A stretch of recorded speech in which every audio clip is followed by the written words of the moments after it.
So the topic of tonight's talk is blame,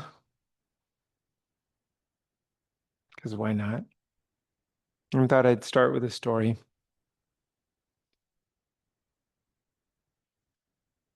I was at a birthday party last weekend. I have three kids, and the youngest is three.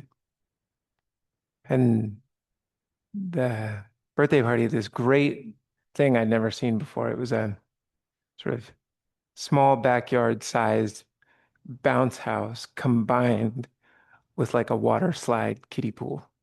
So it blew up, but you could also slide down it, and it was also squirting you with water. And my 3-year-old loved it.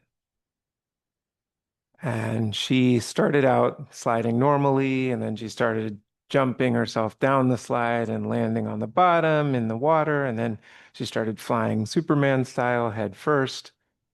And she was at it for at least an hour, if not longer. Took a break, went to eat, came right back, got at it. And there was a group of us, probably 5 parents, standing about 5 feet away, watching her do this. And there was another boy playing in there with her. And on one side, she got up and she did her thing. Here I go. And as she jumped, I realized there was a giant metal Tonka truck sitting at the bottom of the slide. I mean, a big one, about the size of this desk, probably 2 feet across. And she went headfirst into the corner of that thing. And we all watched. Every single parent just watched her like dive face first down into that truck. And I run in and I pick her up, and there's this, spot of blood starting to well up on her nose, and her cheeks all white, and you can tell it's going to get bruised. First thing she says, that boy put it there, you know, and then just wailing, just absolutely wailing.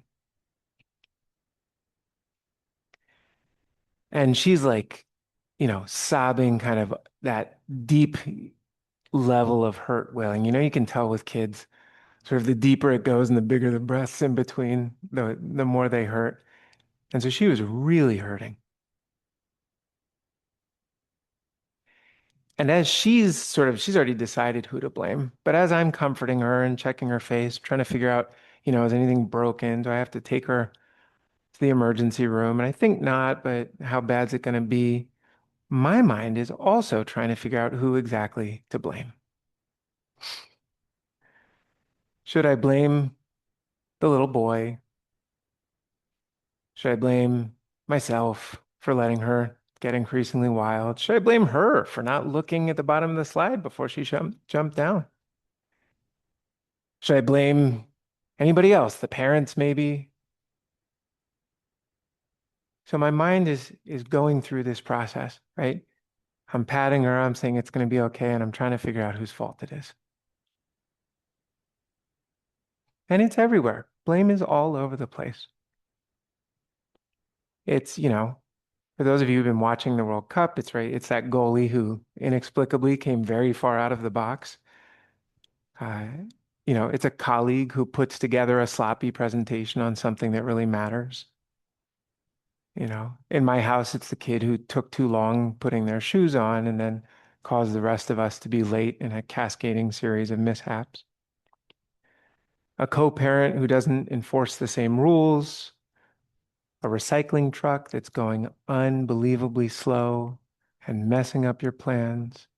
Of course, it's not you for leaving late. And then there's the long-held blames, the old ones, right?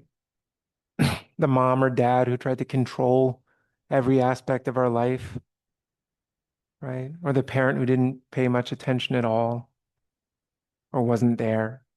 The sibling who took up so much airtime that we had no choice but to get small or disappear. The political party that is ruining everything. And then the self-indictments, the big choice we didn't make in our 20s, the partner we messed up with, the career that we passed up, or screwed up, the term paper, basketball shot, recital that we flubbed. So blame is happening in the moment, but it also hardens into something we start to carry around for a lifetime.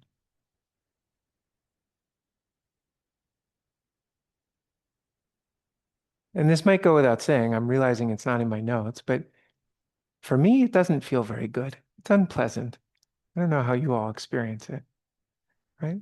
But a lifetime of blame, it feels confining. It feels small. It feels restrictive, right? It doesn't feel like the fullness of who we are.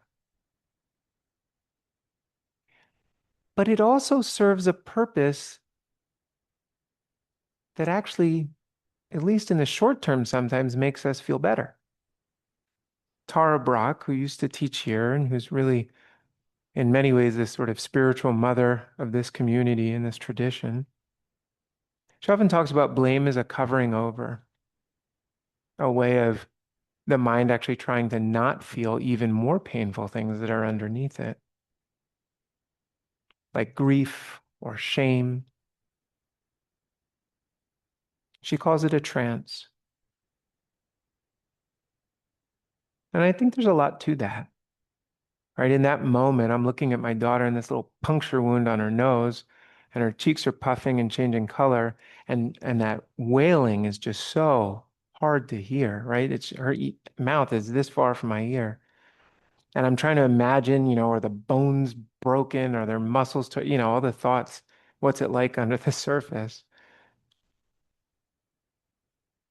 And there's a lot of sadness in her, and there's a lot of shame in me, right? And I could see in that moment the way the blame is, it's an easier, tighter, safer emotion to feel than all of that big mess that's kind of exploding in front of me.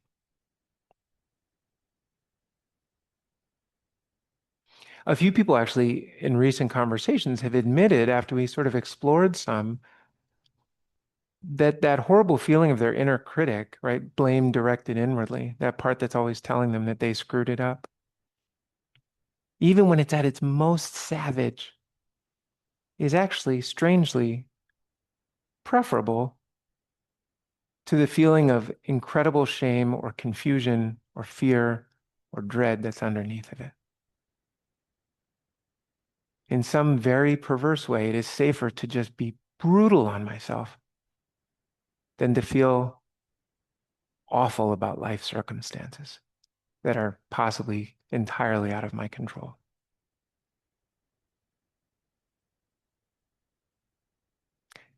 So Tara really describes that function of blame. And she also talks about how blame has a healthy root, right? That it arises from the part of our mind that generates anger, right? And that anger is an energy meant to mobilize us to change, right? That there is a wholesome aspect to blame, right? In this case, the desire to move the truck, to tell the kids to keep the trucks out of the pool, right? To tell my own daughter to go down feet first, to stand a little closer. All of that can arise in the form of kind of like a clean anger, right? That's in there. But I want to suggest actually that there's another healthy root to blame that meets that mobilizing of energy of anger. And it's a more intellectually based one. It's blame arises from the capacity of the human mind to solve problems, to look at a sequence of events, find the links that can change, and hone in on them. It is actually one of our great mental gifts. We're so good at this. And blame, absent that sort of vitriol, that resentment, that curdling desire for revenge or punishment, right? Absent all of that, blame is problem solving. What happened here? How can we fix it?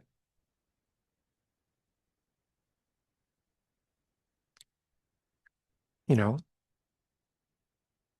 And it's natural, just like these capacities underneath it, the desire to make changes, the ability to analyze, it's not going anywhere.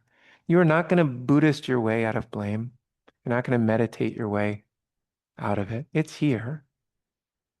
But as with competition, which I talked about the last time I was here, and other facets of the human mind that make us feel small and not so good, what we're trying to do is learn to transform it into a healthier version of itself. It's a transmutation.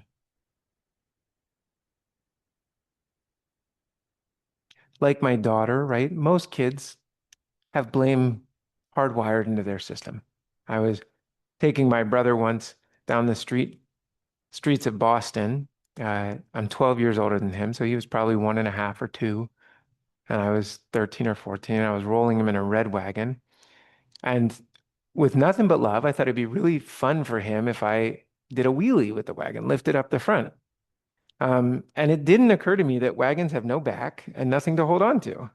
And so he just went right out the back and cracked his head on the sidewalk. And I said something like, "I'm so sorry you're feeling hurt." And he said, "You did that." And he was right.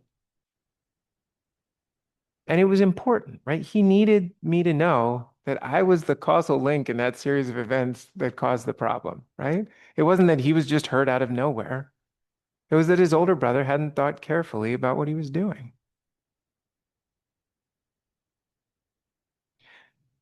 And so that's a good thing. That's a good thing that kids have this capacity to figure stuff out, to make sense of their world, to make changes where they need to speak up when they have to, right? We don't want to kill that capacity.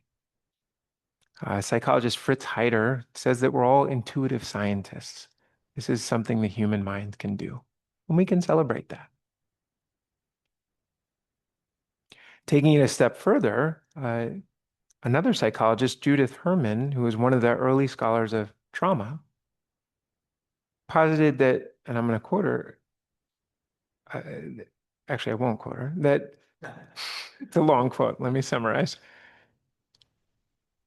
That actually, in some cases, really sort of extraordinary folks who survive tremendous traumas um, are able to see those traumas in this sort of larger tapestry of social patterns and to transform the meaning of the trauma they experienced by joining with others to make changes, right? So that these things don't happen.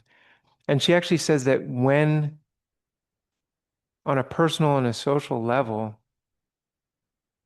that energy of blame can actually be transformed into healing, that it can bond people together, that it can heal ruptures in society, right? That when it's directed in the right way, it makes the world a better place. She says the point of justice is to repair the harm that was done rather than punish an offender, right? That's that transformation. When we shift blame from wanting to go at somebody to wanting to fix a problem. But figuring out how to repair it takes careful, meaningful analysis, cool thinking, thoughtful observation, open-mindedness, patience, right? These are the virtuous mind states that are the fertile ground for transforming blame. And you can think of things like this, Title IX, Mothers Against Drug Driving, the Civil Rights Movement, all born of trauma, right? And then transformed into healing directed action. So let's get down into the mechanics of it. Where is that point in the mind where blame starts going down the wrong track, right? What happens precisely that keeps us from moving in that social transformation direction into a closed-minded, you're the problem, I want to punish you, or I want to not like you, or I want to reject you, or I want to hold on to the fact that you're the problem in my mind, silently seething for decades, right? We all have our different flavors. And I think one way to look at it is that we have this false belief at some level that people have a fixed character. He is bad. She is evil. And we actually raise our kids on fairy tales that reinforce this delusion, right? And kids love it because it creates a simple navigable world, right?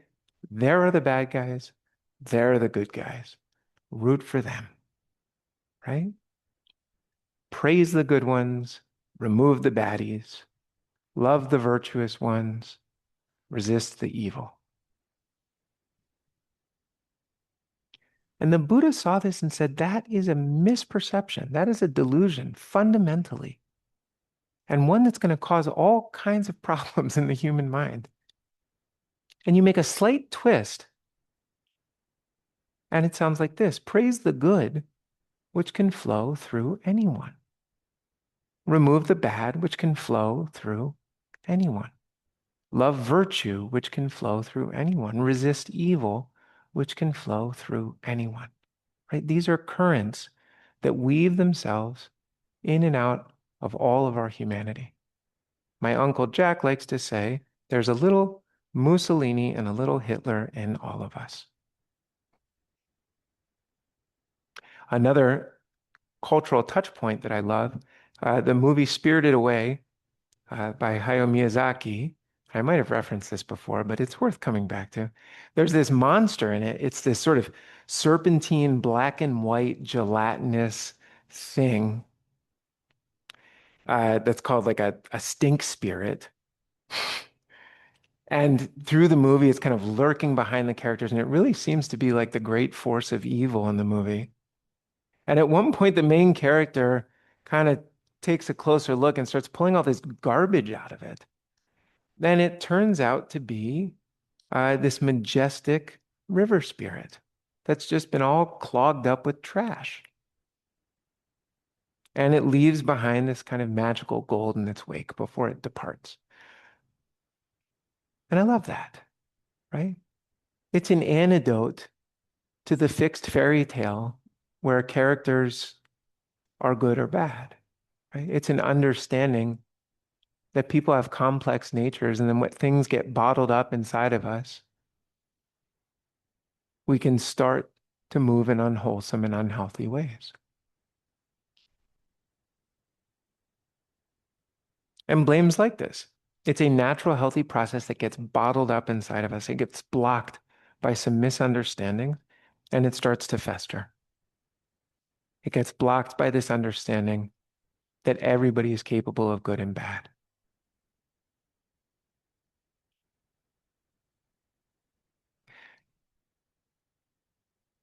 So the way actually that I would frame this is not that we need to blame less, but that we actually need to blame in an open-minded, broad, and curious way. It's not about finding the person. It's about understanding a sequence of events, right? We don't need a bad guy.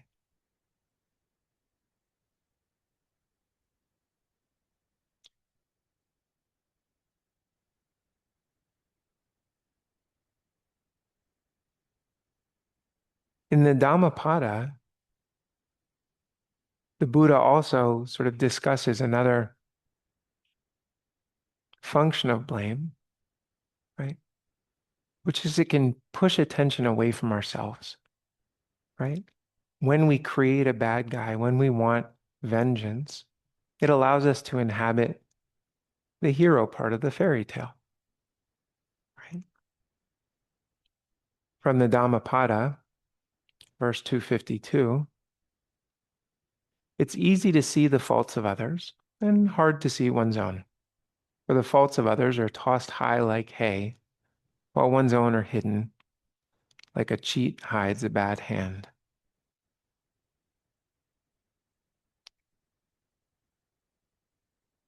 Another Dharma story.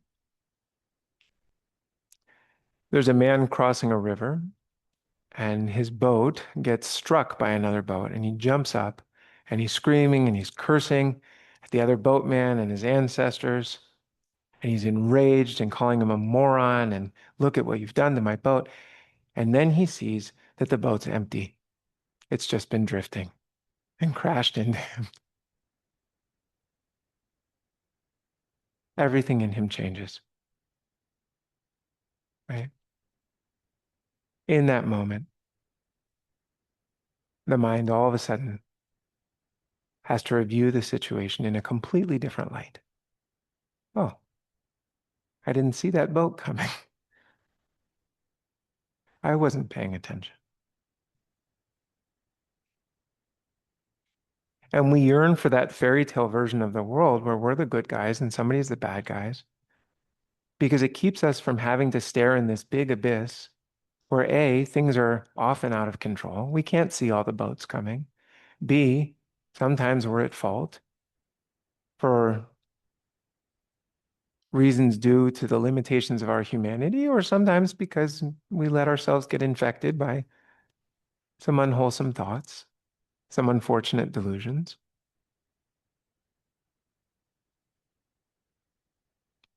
And so we cling to blame sometimes because it creates a sense of safety, what Melvin Lerner calls the just world.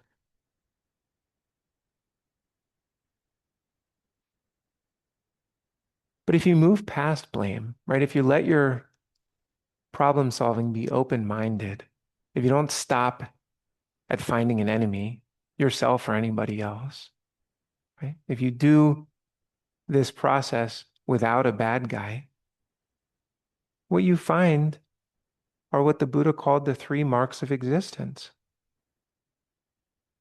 right? That there are always these ever-changing conditions in the world, that people are part of this ever-changing process. Yeah. And then it's hard, it's painful. It's out of our control, right? You find what the Buddha also called dependent origination, that everything is happening because of causes and effects, right? So you can't just slice one event and separate it from the whole of everything that's ever happened. I had a meditation teacher who used to say the entire universe had to exist as it does for you to be here right in this moment, right? We are all part of this vast whole that is creating and co-creating all of us.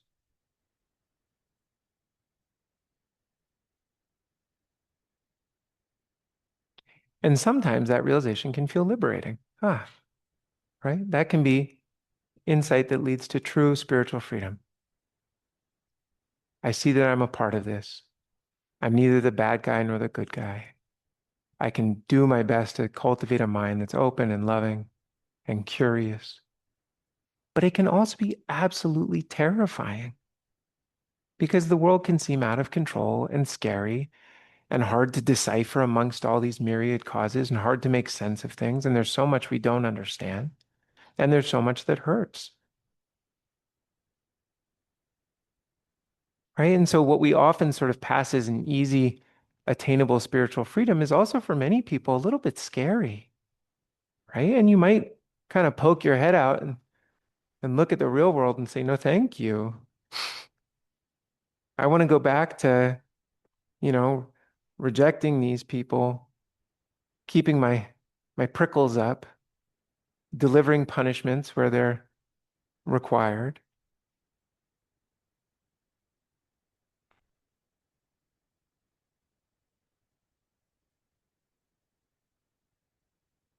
But ultimately, I think in that place, we know that it feels incomplete and it doesn't feel good. It's, as I said in the beginning, constraining, restrictive, right? It feels less than a whole, full life.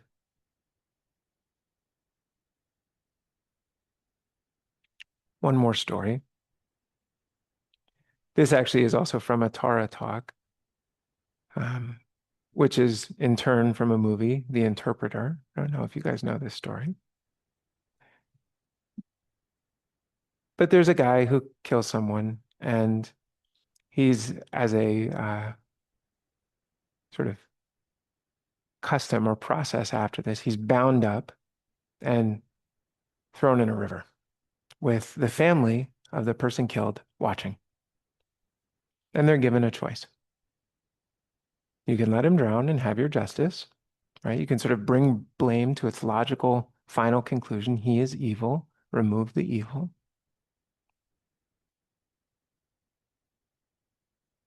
Or you can pull him out of the world, accept that this is a thing that happens. Sometimes people do horrible, violent things, right? That the world can be like this, and that it's painful and confusing and sad and heartbreaking, right? But it also allows the mourning process to actually complete, right? The grieving process to move through them, right? And them to feel a deeper connection to the reality of their human experience. So blame stops us short, right? It truncates our ability to feel the full breadth of our human emotion and to really experience the vibrancy of life, both the pleasant and the very, very scary and unpleasant.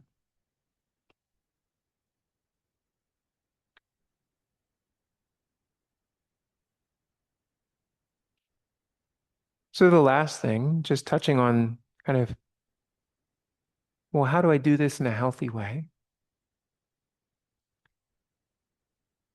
What we want to do, right, is first remember that everything has myriad causes and conditions. There aren't good guys and bad guys.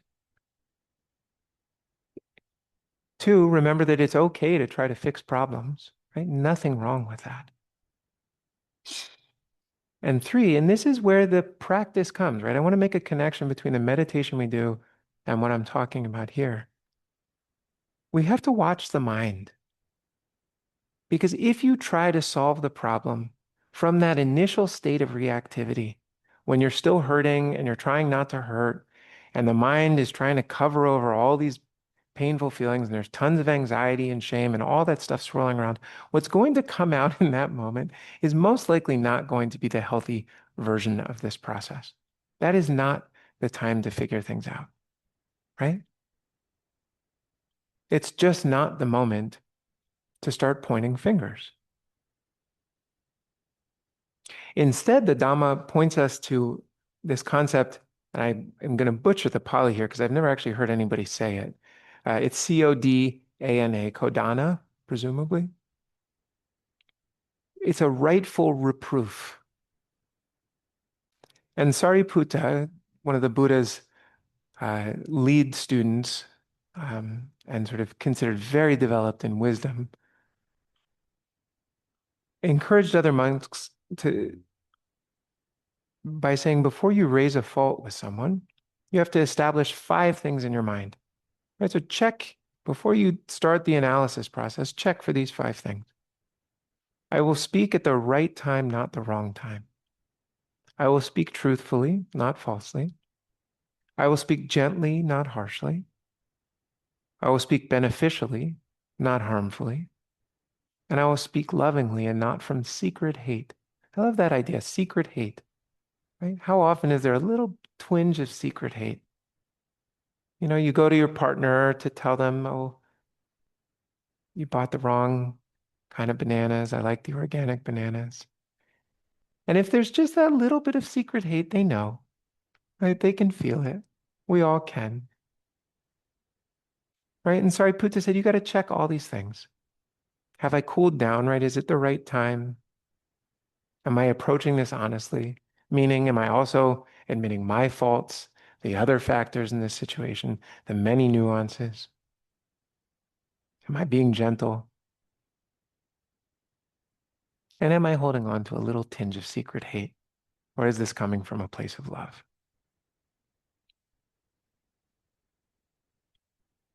So one of the big factors here is just time. You need a moment to settle. You need a little while to take in and absorb. You need a while to feel all of the feelings that you actually have underneath. Even if some of those are blame, right? Let it pass through your system. Then, with time, can come the rightful reproof.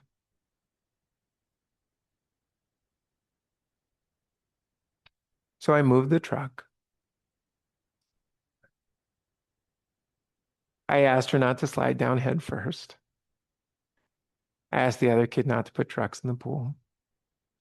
I let the other parents know what I was doing and encouraged them to follow suit to keep the trucks out.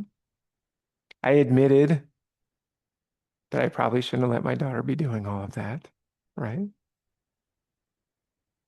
I didn't tell her, well, I told her to slide down feet first, but I didn't tell her it was her fault for going head first. That didn't seem helpful.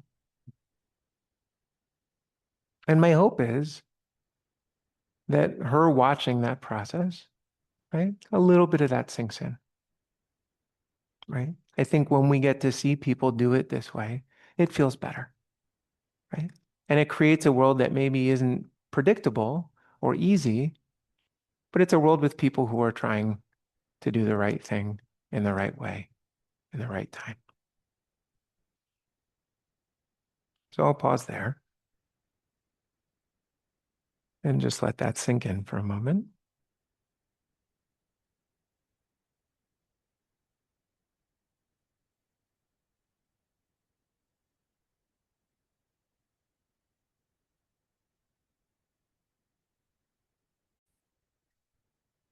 Okay, welcome back. I always love to hear insights, observations, questions, anything that came up that feels worth sharing with the group. And Mike's I got the have the mic. mic, so Oh, I'll yeah. start. I just, it's a very interesting topic, very timely, I guess. I mean, I guess that any time would be a good time to talk about blame because it's all around. The thing that really struck me was that secret hate portion of it.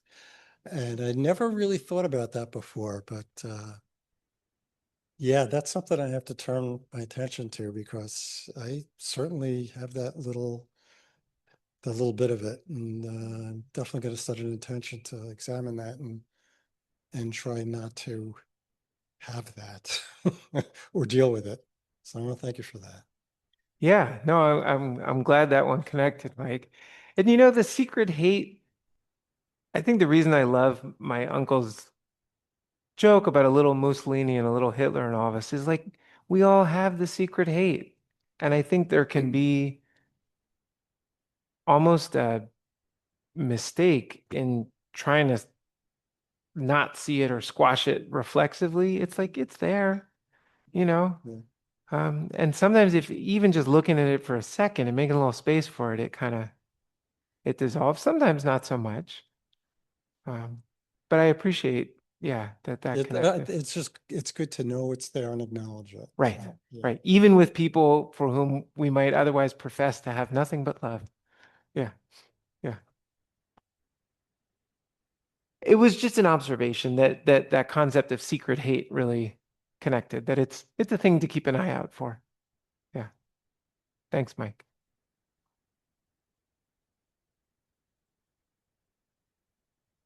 Over here.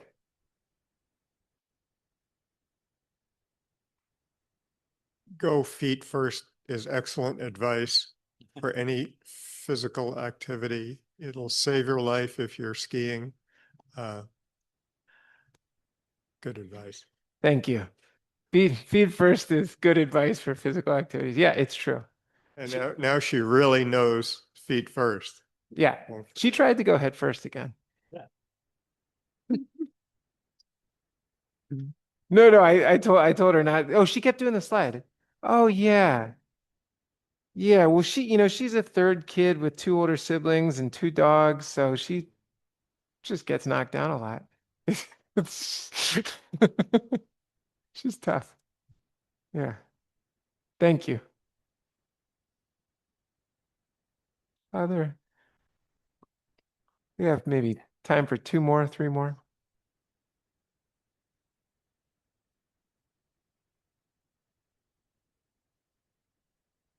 Sure.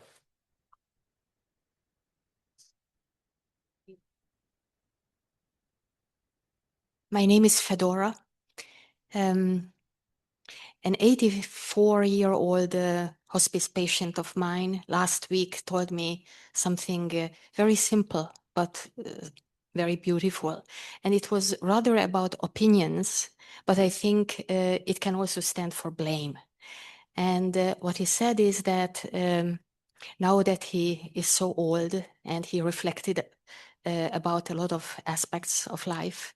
He came to realize that one of the most important things for him is not to focus so much on the otherness of someone's opinion and then get riled up about it, but rather in the story of the person that let him think what he thinks and get to that place where he says what he says. Out of the sudden, he would see the person, a story unfolds, understanding unfolds and follows. And so instead of focusing on the opinion or on the blame, it's the person, it's the story, what led that person to get there, to say it. Thank you Yeah, for that. you're welcome. Yeah. Yeah, it's really, and I love that idea of focus on the story because it's again coming to that like widening of the perspective, right?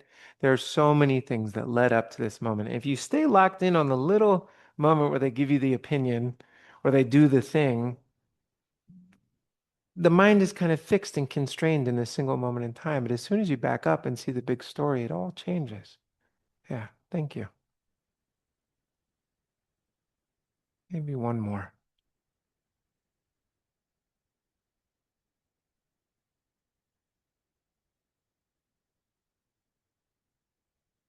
We can end there.